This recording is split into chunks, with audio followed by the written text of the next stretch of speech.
화복의 주관자가 되시는 하나님을 찬양합니다. 오늘도 인생의 답을 찾고 그 응답을 누리는 은혜의 시간이 되어지기를 원합니다. 주께서 말씀 속에 성령으로 임재하시고 함께 역사하고 계심을 믿습니다.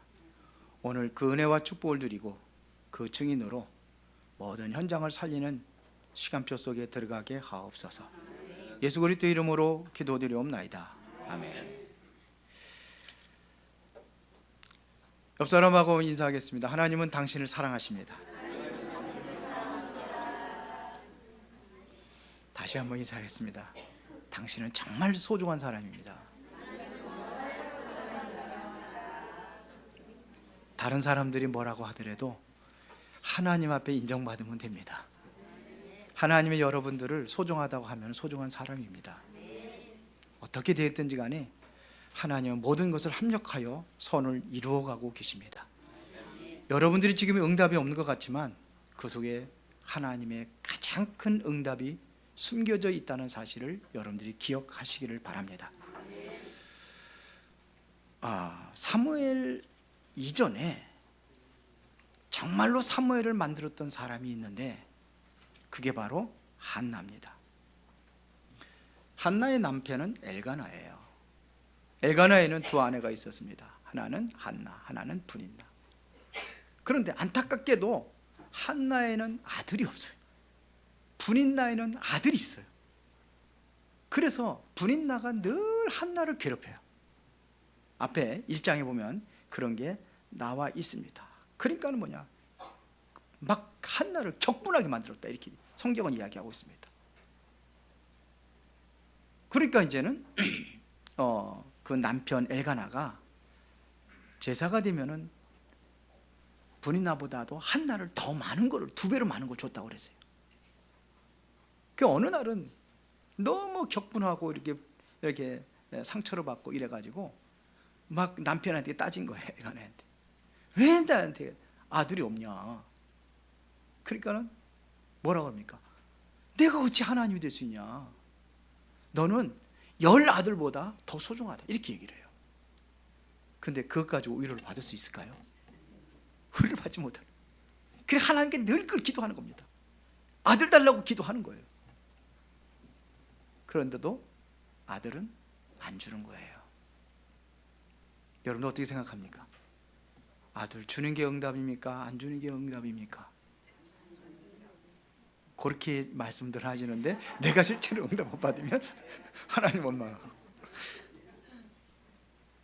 아들을 주는 것도 응답이지만 진짜 응답은 안 주는 게 응답이에요.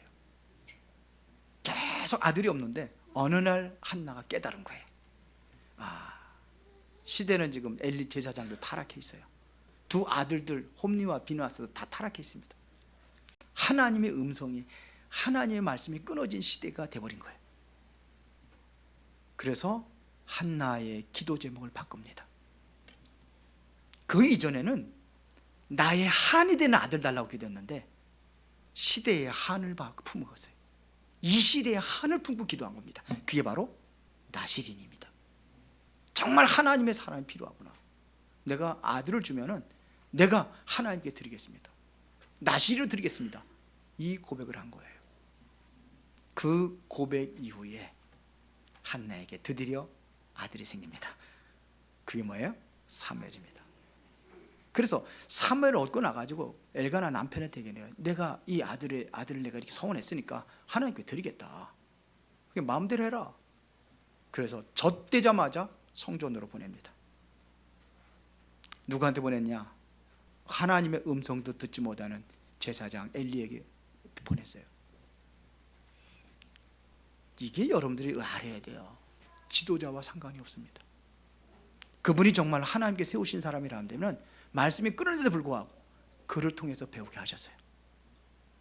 맞아요? 그래서 설교를 가지고 여러분들이 은혜 받고 힘없고 이게 아니에요. 중요한 것은 뭐냐면 말씀을 받았으면 내가 말씀을 현장에 적용하는 게 더 중요한 거예요. 이제 우리가 그런 시간표가 왔습니다. 하나님의 말씀을 현장에 적용할 수 있는 그 시간표가 온 겁니다. 한나가 기도할 때게요, 엘리 제사장이 지나가다가 대낮에 술 좀 그만 먹어라 이런 소리 했어요. 완전히 취한 것처럼 보인 거예요. 그 내가 취한 게 아니다 이거죠. 하나님의 성령에 감동이 돼가지고 말은 입술만 말 움직였다고 그랬어요. 그게 술 취한 것처럼 보인 거예요. 그래서 사무엘은 가장 엄마가 필요할 그때에 엄마하고 헤어집니다. 젖되자마자 성전으로 들어간 거예요. 그러면 우리 지금으로 얘기하면은 우리 세비처럼 요 나이부터 조금 더 먹었겠죠. 가장 외로울 힘들 때예요. 성전에 가면 친구나 있습니까? 친구도 없어요. 제사장하고 같이 사는 거예요. 그러다 보니까 이 사무엘이 늘 언약궤 곁에 눕고 기도하고 말씀 속에 완전히 들어간 거예요. 가장 외로울 때입니다. 언약 가진 자는요, 그 외로움이 축복입니다. 진짜 그 시간이 완전히 사무엘이 오직 하나님의 사람으로 만들어지는 중요한 시간표입니다. 그러면서 뭘 봤느냐? 정확한 현실을 본 거예요. 지금의 내가 이게 현실을 보지 못하면요, 내가 사는 게 문제 속에 있으면 지옥 같은 삶을 살아갈 수밖에 없습니다. 고통과 재앙이라고 생각할 수밖에 없습니다. 그러나 정말로 내가 정확한 현실을 본다고 한다면은 그곳에 나를 왜 보냈는지, 왜 이스라엘 백성들이 애굽의 노예 생활을 해야 됐는지, 왜 포로로 잡혀가는지, 왜 지금 이 시대에는 전쟁 속에 있어야 되는지. 14대를 그때 전쟁이 일어났으니까요. 13명의 사사시대 지나고 이후에 또 전쟁이 일어나는 거예요. 그래서 그 속에 있어요. 왜 그랬는지 그걸 보는 거예요. 이거를 보는 사람이 사무엘처럼 쓰임 받는 거예요. 우리 렘넌트들이 이거를 보는 눈이 열려져야 돼요. 그러면은 아무것 문제 상관없어요. 내가 지금 응답이 없다? 상관이 없어요. 그렇지 않으면 지옥 같은 인생에 살아간다는 얘기입니다. 왜? 문제 있으니까요. 그러다 보면 어떻게 되냐? 완전히 사탄에 잡혀서 끌려다니는 인생이 되는 거예요. 성공할 수도 있겠죠. 열심히 하면은.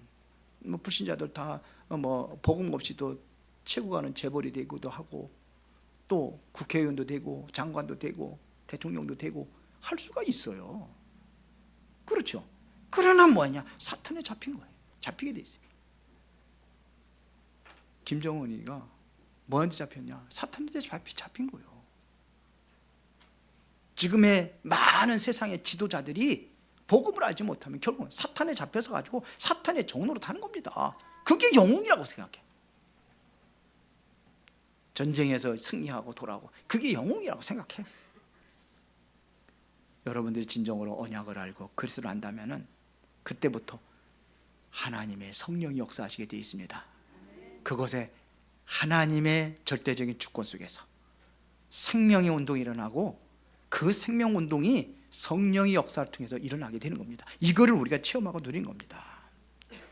사무엘은 극한 어려움 가운데 시대적인 지도자가 됐어요. 그렇죠? 우리 렘넌트들이 이걸 배워야 돼요. 맞습니까? 이 안에서 정말로 승리할 수 있어야 되는 거예요. 그러면 우리가 첫 번째입니다. 문제 속에서 세 가지를 찾아라. 나의 문제 속에서 세 가지를 찾아라. 사무엘은 나시린입니다. 나시린의 사명을 찾았습니다. 나시린이라는 것은 내가 나시린 해가지고 포도주를 금하고 이런 얘기 아니에요. 하나님이 주신 사명을 찾는 거예요. 이 시대에 나를 세운 이유가 뭐냐? 바벨론으로 포로 잡혀갔을 때 다니엘이 바로 그거를 찾은 거예요. 사드락과 메삭과 아벳네고가 그걸 찾은 거예요. 그렇죠. 노예로 노예로 가고, 그곳에서 요셉이 이걸 보고 모세가 그걸 본 거예요. 끝없는 전쟁이 일어난 그 시대에 사무엘이 이걸 보고, 또 누가 봤어요? 다윗이 본 겁니다. 그래서 영적인 힘과 실력을 갖춰라 이거예요. 내가 사명을 감당하기 위해서는 영적인 힘이 있어야 되고 또 세상의 실력도 있어야 되는 겁니다. 그렇죠. 그래서 블레셋을 이길 수 있는 실력과 힘을 갖추는 거예요. 사무엘이 살아있는 동안 전쟁이 그쳤다고 그랬거든요. 사무엘이 사는 그 땅에 평화가 있었다고 그랬거든요. 그러니까 그게 어디서 나온 겁니까? 하나님이신 영성의 힘을 가지고 나온 겁니다. 사무엘은 외로운 것처럼 보였지만 영적인 힘을 가지고 블레셋을 이기고 전쟁을 완전히 종식시키는 그런 역사를 이루었다 이겁니다. 힘만 기르는 것이 아닙니다. 실력도 기르고 영적인 그런 뭐니까 영적 싸움에서 승리할 수 있었다 이런 얘기예요. 사무엘은요 문제 속에서 언약의 능력을 체험했어요. 다시 말하면 언약궤 곁에 있었다고 그랬습니다. 언약궤 속에 들어있는 언약궤가 중요한 것이 아니라 그 안에 언약이 있다는 게 중요한 겁니다. 그 능력을 가지고 있었습니다. 사무엘은요 이미 들은 게 있어요. 그 이전에 이스라엘 백성들이 광야 40년 동안 어떻게 살았는지, 그들이 어떤 능력으로 그 모든 환경을 극복하고 승리할 수 있었던 비밀이 뭔지, 그게 바로 언약궤입니다.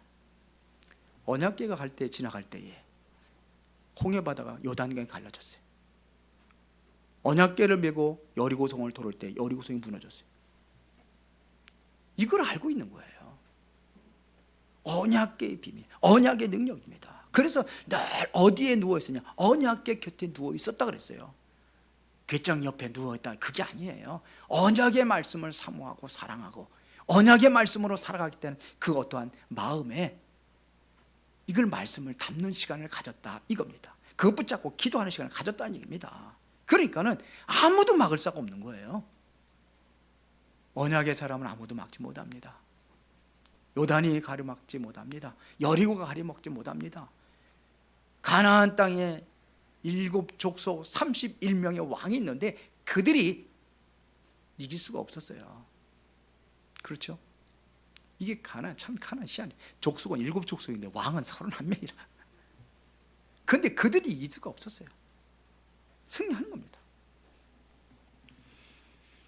그래서 여기에서 언약궤 곁에서 하나님의 음성을 누가 들었느냐? 바로 사무엘이 하나님의 음성을 들은 거예요. 하나님께서 사무엘에게 미리 보여준 겁니다. 미리 알게 한 겁니다. 어떤 음성을 들었습니까? 그게 바로 천명이에요.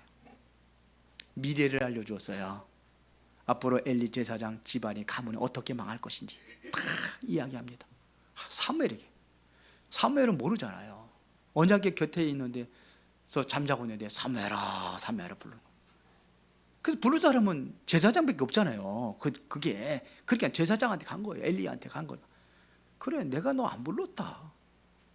그래서 잠이 거기 가서 자라. 그렇게 언약궤에서 또 잠자고 있는데 또 부른 겁니다. 사무엘아 사무엘아. 또 가서 얘기하는 거예요.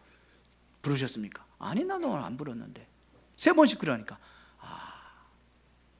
하나님이 너를 부르시는 거다. 하나님이 너를 부르는데 또 그 음성이 들리면은 내가 여기 있나이다 그래라. 그래서 실제로 해요. 엘리 제사장이 망하는 것, 가문이 망하는 것, 그거 얘기하는 거예요. 그래서 이제 제사장이 부르잖아요. 하나님이 너한테 무슨 말씀하시느냐? 그러니까 당신 집안 망합니다. 그렇게 얘기할 수 없잖아요. 그러니까 꺼려하는 거예요. 그러니까 솔직히 얘기하라. 그 얘기했어요. 엘리 제사장이 벌써 이 아이는 벌써 하나님의 음성을 듣는구나 알고 있었습니다. 결국은 하나님의 사무엘에게 들려준 대로 그대로 다 망합니다. 그렇죠. 홈리와 비나스 전쟁터 나가 죽고 언약궤 뺏기고 그래서 제사장 죽고 다 죽습니다. 쉽게 말하면 그게 중요한 게 미래를 알려주었다 이거예요. 미래를 알게 했다 이겁니다. 늘 언약궤 곁에서 말씀 잡고 기도하고 이랬던 사무엘에게 뭘 줬어요? 미래를 알게 한 겁니다. 그 다음에 이걸 천명이라고 할 수 있어요. 그리고 사무엘상 3장 19절에 보면요, 사무엘이 하는 말 한마디가 땅에 떨어지지 않았다 그랬어요. 이거는 바로 하나님께서 부르셔서 소명을 갖고 살아갈 때에 흑암 세력을 막을 수 있는 이 축복을 주신 겁니다. 누구한테? 사무엘에게요. 그뿐만 아니라 사무엘상 3장 20절에 보니까 모든 백성이 하나님의 말씀 앞으로 돌아왔다고 그랬어요. 이게 하나님이 사무에게 주신 소중한 음성의 시간표를 허락하신 거예요. 하나님의 사람에게는 하나님께서 미리 알게 하시고 천명, 소명, 사명을 누가 이루어 가시느냐? 하나님이 이루어 가신다는 사실을 믿으시기 바랍니다. 문제 속에서 세 가지: 나시린의 사명, 언약의 능력, 그리고 세 번째 하나님의 시간표, 말씀 속에서 이걸 찾는 겁니다. 그러면은 왜 사무엘에게 이런 응답을 주셨느냐 이거예요. 사무엘이 가지고 있는 시간이 있었어요. 그 응답을 누릴 수 있는 그 시간이 있었어요. 그게 언제냐? 혼자 있는 시간입니다. 혼자 있는 그 시간에 깊은 기도 속에서, 혼자 있다는 방해하는 사람이 없는 거예요. 그 속에서 깊은 기도 속에 들어가는 겁니다. 그래서 예수님도 보면 한적한 곳으로 가셨어요. 그 왜 가셨느냐? 기도하러. 깊은 기도 속에. 예수님은 새벽에 일어나서 다른 사람들 다 잠잘 때 일어나서 기도하셨어요. 새벽 기도. 목사님들이 가끔 이제 그런 얘기 한다고 그러잖아요. 새벽 예배만 없으면 살 것 같은데 어느 놈이 새벽 예배 만들었냐고. 근데 예수님이 만들었어요. 어느 놈이 예수님이 만들었어요. 예수님이 새벽에 기도하셨어요. 그게 뭐예요? 깊은 기도 시간을 갖기 위해서 하는 거예요. 새벽에 일어나서 뭐 했습니까? 기도했다고 돼 있죠. 때로는 밤에 맞도록 기도도 하시고 그렇습니다. 이게 혼자 있는 그 시간에 우리 렘넌트들은요, 혼자 있는 그 시간을 가지면서 정말로 성공자의 규모를 갖출 수 있도록 준비하시기 바랍니다. 혼자 있는 시간, 성공자의 그 규모를 갖추는 거예요. 준비하는 겁니다. 성공할 수 있는 자의 규모를 갖춰야 되는데 내가 준비되어져야 하나님께서 성공시킬 거 아닙니까? 내가 전혀 준비되어 안 됐는데 시키겠어요? 안 시키죠. 하나님께서 그렇지 않으시죠. 맞습니까? 준비된 그릇이. 그 시간을 갖는 겁니다. 특별히 교역자들은 영적 서밋의 시간을 가져야 돼요. 영적 서밋의 시간을 가져라 이거예요. 나는 앞으로 교역자가 되겠습니다. 영적 서밋의 시간을 갖는 거예요. 이거를 갖고 준비하는 겁니다. 영적인 지도자가 되려니까 그 서밋의 시간이 필요하잖아요. 그렇죠? 이 시간을 갖고 내가 모든 것을 하나님께 집중하고 살아간다고 한다면은 사람들이 이상한 소리 해드려도 하나님의 음성으로 들어요. 다윗은 시므이가 저주하고 욕하고 그랬는데도 하나님의 음성으로 들었어요. 무슨 소리를 누가 무슨 소리를 하든지 하나님의 음성으로 듣는 거예요. 이게 지도자들입니다. 제가 RUTC 이번에 장학생 선발하는데 어떤 분들은 제가 사랑이 없다고 그러더라고요. 하나님의 음성을 들었어요. 그럴 수도 있겠다. 그런데 사실은 그것보다도 중요한 것은 저는 전체를 다 이끌어가는 사람이잖아요. 우리 교회의 성은 뭐 그런 게 왜 오겠습니까? 있죠. 근데 거기서 내색할 수가 없잖아요. 아닌 것처럼 해야지. 그게 지도자예요. 그렇게 하는 겁니다. 그러면은 다른 사람들이 딱 나를 신임을 하질 않아요. 안 따라오죠. 그러나 모든 것들 하나님의 음성으로 듣는 거예요. 그러한 여유를 가지고 기도할 수 있는 지도자들이 되야 되는 거예요. 여기도 보면 이제 앞으로 중국 선교사 되실 분도 있고, 또 이번에 또 목사 안수 받는 사람도 있고, 또 여기 안에 또 전도사님도 있고, 그 시간을 놓치면 안 돼요. 그 시간을 가질 수 있어야 될 줄 믿습니다. 그게 가장 중요합니다. 그리고 모든 성도들은 현장이 영적 문제 해결하는 영적 싸움을 싸우는 사람이 되리를 믿습니다. 사단이라는 존재는 틈만 있으면 들어옵니다. 이따 오후 시간에 얘기했지만 마귀는 틈만 있으면 들어오다. 근신하라 깨어라 너희 대적마귀가 우는 사자같이 두루다니며 삽길 자를 찾나니. 그래서 에베소 6장 10절부터 20절에 전신갑주를 입으라고 한 겁니다. 순간순간에 흔들리고 무너지고 그래요. 사무엘이 바로 이 시간을 가지니까 절대로 무너지지 않는 겁니다. 우리는 육신 싸움을 하는 것이 아니라 무슨 싸움을 하라고요? 영적 싸움을 하시기 바랍니다. 이번에 이제 추석 명절이 금요일이더라고요. 다 이제는 가족들 만나고 또 오랜만에 형제들도 만나고 그럴 거 아닙니까? 영적인 힘을 가지고 가야 돼요. 지금 가장 사단이 역사할 수 있는 그 시간이 언제냐? 추석 명절이. 귀신하기 제사하고 여기저기 사니까 귀신 불러들이잖아요. 혹시 여러분들 가정 형제들이 예수 안 믿으면 제사 지내는 집안도 있을 수도 있어요. 그곳에 가야 돼요. 나는 제사 안 지내니까 안 갑니다. 그러면은 왕따 당해요. 가야 돼요. 흑안 꺾고. 우리 싸움은 무슨 싸움이에요? 영적 싸움 하는 거예요. 우리 육신 싸움 하지 마시기 바랍니다. 명절 때 제일 많이 싸운다고 그러더라고요. 대부분에 보면 나 중심으로 또 재산 가지고 싸우기도 하고 형제들 간에 너는 잘하고 나는 못하고 또 부모님들 때문에 싸우기도 하고 시부모 때문에 싸우기도 하고 이렇게 영적 싸움에 싸우시기 바랍니다. 그렇죠? 현장 살리는 영적 싸움의 승리자로 서시기 바랍니다. 여러분들의 사업 속에서도 여러분들의 모든 일터에서도 영적 싸움을 싸워야지만 내가 이길 수가 있어요. 사단이라는 존재는 가장 가까이에서 공격을 한다는 사실을 기억하셔야 됩니다. 가족이 될 수도 있어요. 직장 동료가 될 수도 있어요.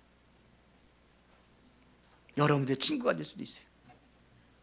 누가 이길 수 있냐? 하나님과 나와의 깊은 기도의 시간을 갖는 사람. 그 시간 가지시기 바랍니다. 세 번째입니다. 사무엘이 이러니까 미리 응답을 보는 거예요. 사무엘상 7장 2절에 보면은 이렇게 되어 있습니다.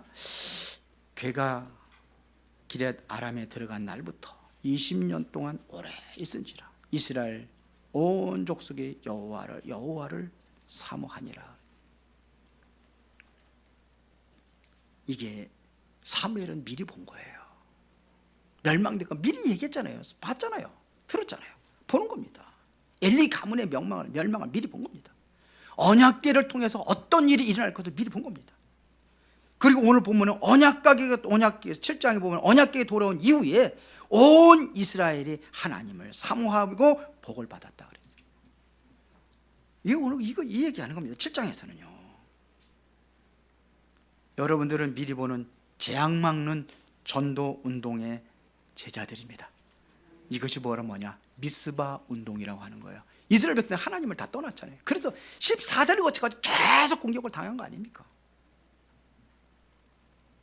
그래서 3절부터 4절에 보세요. 사무엘 7장 사무엘이 이스라엘 온 족속에 말하여 이르되 만일 너희가 전심으로 여호와께 돌아오려거든 뭘 버려? 이방신들과 아스타로스를 너희 중에서 제하고 너희 마음을 여호와께 향하여 그만을 섬기라. 그리하면 너희를 블레셋 사람의 손에서 건져내시리라.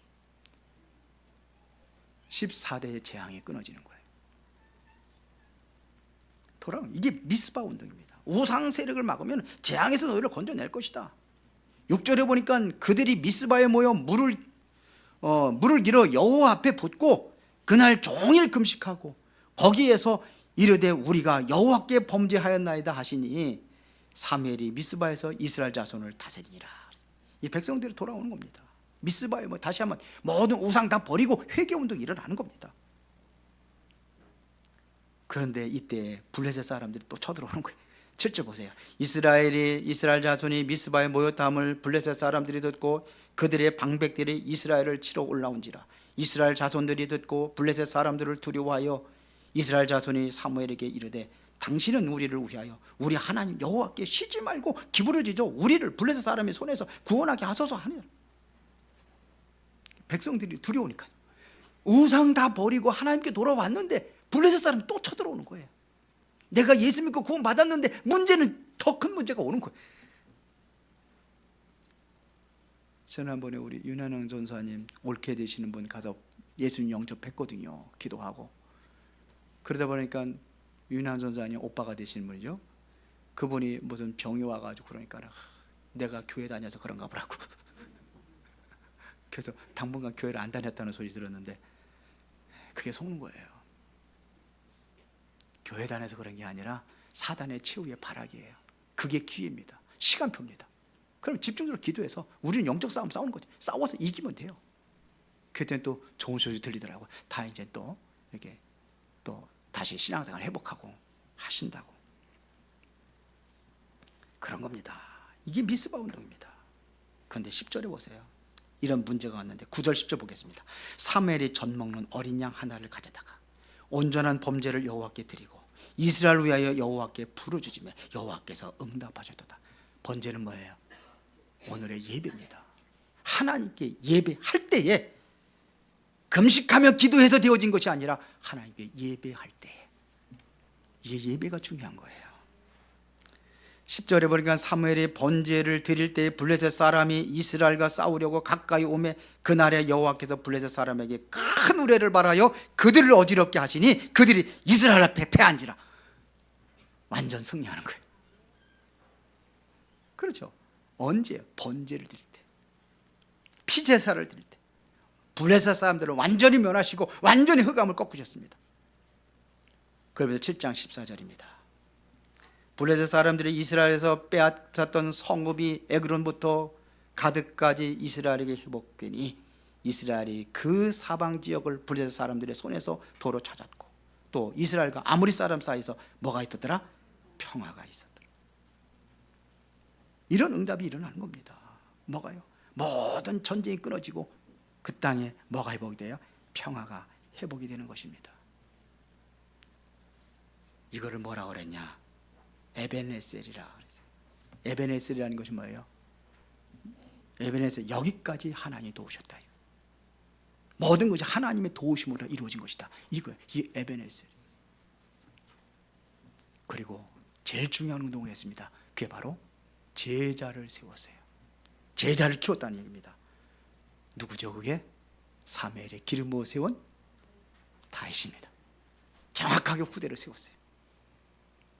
다윗을 찾아가 기름을 부었다니까요. 넌 앞으로 왕이 될 것이다. 그러면서 기름만 보고 왔겠어요? 사무엘 대제사장 되신 그분이 다윗 찾아가지고 기름 붓고 너 왕이 될 거야. 그러고 왔겠어요? 자기가 겪었던 언약궤의 비밀 그대로 얘기했겠죠. 언약궤를 모실 수 있는 성전, 그거 얘기했겠죠. 그걸 언약으로 다시 붙잡고 성전 건축을 준비하는 것입니다. 이게 다윗이 승리할 수 있는 비밀이에요. 최고의 제자를 세운 거예요. 우리가 바로 이러한 제자들을 우리 렘넌트들에게 세워서 미래를 맡겨야 될 줄로 믿습니다. 더 중요한 것은 사무엘상 7장 13절입니다. 이에 블레셋 사람들이 굴복하여 다시는 이스라엘 지역 안에 들어오지 못하였으며 여호와의 손이 사무엘이 사는 날 동안에 블레셋 사람들을 막으시매 그 땅에 뭐가요? 전쟁에 그쳤더라. 사무엘이 살아있는 동안에 블레셋 사람을 막았다. 14절 하반절에 그 땅에 평화가 있었더라. 우리가 해야 될 사명입니다. 모세가 살아있는 동안에 모든 애굽의 문화가 다 무너졌습니다. 여러분들이 살아있는 동안에, 그렇죠? 사무엘이 살아있는 동안에, 다윗이 살아있는 동안에, 완전히 승리한 것처럼 여러분들이 살아있는 동안에, 내가 살아있는 동안에 우리가 이런 응답을 받아야 누려야 될 줄 믿습니다. 모든 재앙을 막고 전쟁에 그치고 모든 영적 문제를 시달리고 있는 그 사람들에게 진정한 마음의 평안을 얻게 하고 후대들을 세우고 그 응답을 누리는 은혜가 있기를 예수의 이름으로 축원합니다. 전능하시고 살아계신 아버지 하나님께 진심으로 감사를 드립니다. 문제 속에서 우리가 절망하고 낙심하는 것이 아니라 하나님의 숨겨진 응답을 보고 그 응답을 누리며 그 증인으로 서기를 원합니다. 특별히 추석 명절에 만남 속에서 그 증인으로 쓰임받게 하옵소서. 예수 그리스도 이름으로 기도드리옵나이다. 아멘.